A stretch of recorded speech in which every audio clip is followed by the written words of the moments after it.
My name is Chandler Newman. You may recognize me from such classes as abnormal psychology. Cute kid, wasn't I? But who would have ever guessed I would have grown up to have social phobia? Which is why I can't present this project in class today. But here in the comforts of my own home, in my robe and my slippers, I think I'm better equipped to speak to you. Now, you're probably asking me, Chandler, what is social phobia? Well, social phobia is also called social anxiety disorder. And what that means is a person has an intense fear of social situations, such as standing in front of a class and speaking, or being in a public setting. So, what are some of the possible causes of obtaining a social phobia? Well, first, you may have inherited family traits. And also, you may have experienced negative life events which may predispose you to this disorder. But in a more physical sense, there is serotonin and the amygdala. Now, serotonin is a neurotransmitter that helps regulate emotions in a person. Someone that has a social phobia has an imbalance of this neurotransmitter. Now, the amygdala is a structure. It is a collection of neurons, and it also helps regulate emotions. These two physical factors have an imbalance in people with social phobia. What is the prevalence of social phobia, and who's at highest risk of obtaining it? In the United States, about 40 million people are affected by anxiety disorders. That's the highest rated mental disease in the United States. 15 million of those people are affected by social phobia. Now, social phobia can occur in men, but primarily occurs in women. Sorry, ladies. The signs of social phobia normally show before the age of 13.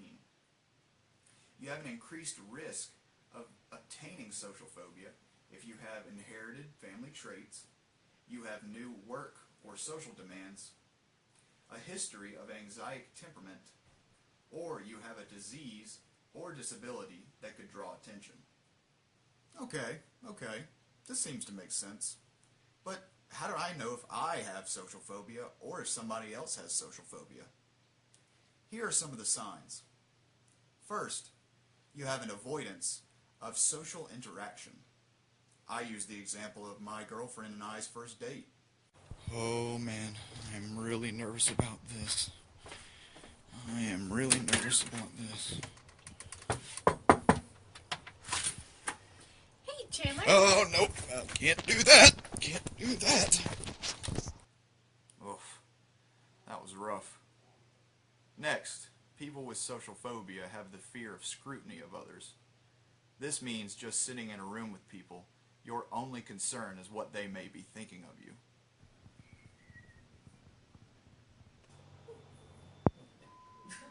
Another sign of social phobia is that you fear showing symptoms of having anxiety in social situations. For example, if you're standing in front of a class presenting a project, you may have shaky hands, a shaky voice, and you may even be sweating.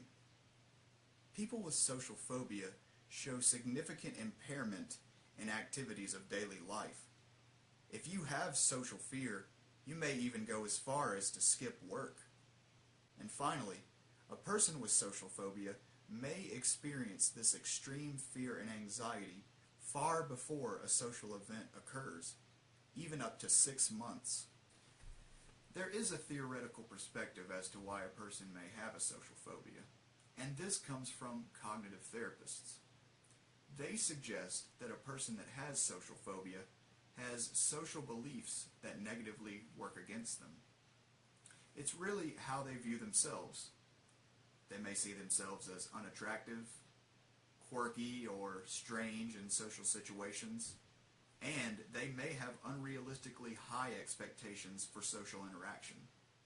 These things work against them. So what can you do if you have a social phobia? Well, there are treatment options. Do you remember the serotonin that we talked about before? There is a medication called a selective serotonin reuptake inhibitor, and how it works is it collects the serotonin in the brain and more effectively distributes it. As a result, a person with a phobia has better emotional stability.